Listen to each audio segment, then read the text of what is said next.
अस्सलाम वालेकुम व्यूअर्स।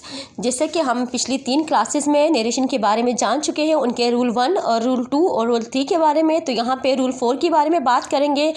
यहाँ पे है if there is an object after say, अगर हमारे पास रिपोर्टिंग स्पीच में से के बाद अगर कोई ऑब्जेक्ट होगा, for example he says to me, he say, I से टू हर, तो जो से है वो चेंज होगा टेल में। अगर वो से है तो वो टेल में चेंज होगा, अगर वो सेज है तो वो टेल्स में चेंज होगा, अगर वो सेट है तो वो टोल्ड में चेंज होगा। लेकिन अगर से या सेज या सेट के बाद कोई ऑब्जेक्ट नहीं है तो वो रिमेन से ही रहेगा, वो टेल में चेंज नहीं होगा।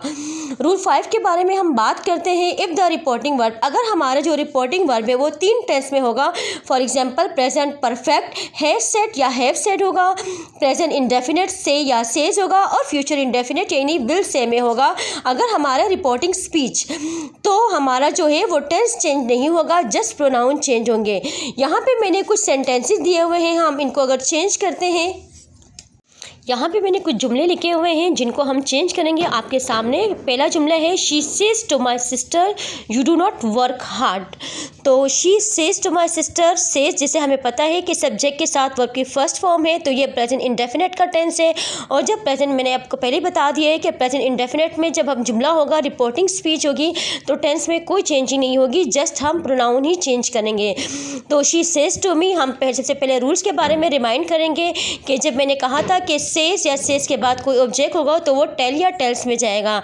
तो यहाँ पे सेज के बाद ऑब्जेक्ट है तो ये किस में जाएगा, she says to my sister, तो क्या आएगा, शी सेज जो है वो टेल्स में चेंज होगा, शी टेल्स माई सिस्टर। इसके बाद हम कंजक्शन को रिमूव, इन्वर्टेड कॉमास को रिमूव करने के लिए कंजक्शन डैट का इस्तेमाल करेंगे। इसके बाद हमारे पास यहाँ पे हम जुमला देखेंगे अफर्मेटिव है, और ये यू जो है ये सेकंड पर्सन है। तो सेकंड पर्सन हमने कहा है कि अकॉर्डिंग टू ऑब्जेक्ट मुताबिक चेंज होगा रिपोर्टिंग स्पीच के। तो मैं यहाँ पे माई सिस्टर भी लिख सकती हूँ और शी भी लिख सकती हूँ। तो मैं यहाँ पे लिखूँगी माई सिस्टर, माई सिस्टर। अब ये सिस्टर के हमने टेंसेस पढ़े, हम जानते हैं कि डू जो है वो डज में चेंज हो जाएगा। तो my sister does not work hard. उम्मीद है कि आप समझ गए होंगे। अभी अगर कोई कन्फ्यूजन है तो दूसरे और थर्ड जुमले में दूर हो जाएगी। दूसरे जुमला हम देखते हैं, I have said comma inverted commas open I will not accept it. तो आई हैव सेट, वैसे मैं जुमले को देखती हूँ तो ये प्रेजेंट परफेक्ट में है, तो मैं इसे चेंज करूँगी, I have said. There is no object after say, says और सेट, तो it will remain the same. जैसे कि मैंने बताया कि से सेट के बाद कोई ऑब्जेक्ट नहीं है तो ये वैसे ही रहेगा। क्लियर। अब हम इन्वर्टेड कॉमास को हमने रिमूव किया कंजक्शन डैट लगा के। अब मैंने देखना है कि हाँ यहाँ पे क्या चेंज होगी। जैसे कि मैंने कहा कि मेरा जो टेंस है रिपोर्टिंग स्पीच है वो प्रेजेंट परफेक्ट में है, तो टेंस तो चेंज नहीं होगा। अब बात करते हैं प्रोनाउन की। तो आई जो है फर्स्ट पर्सन है और ये अकॉर्डिंग टू फर्स्ट पर्सन की चेंज होगा। तो फर्स्ट पर्सन यहाँ पे भी आई है तो आई ही रहेगा। Clear. I will not accept it.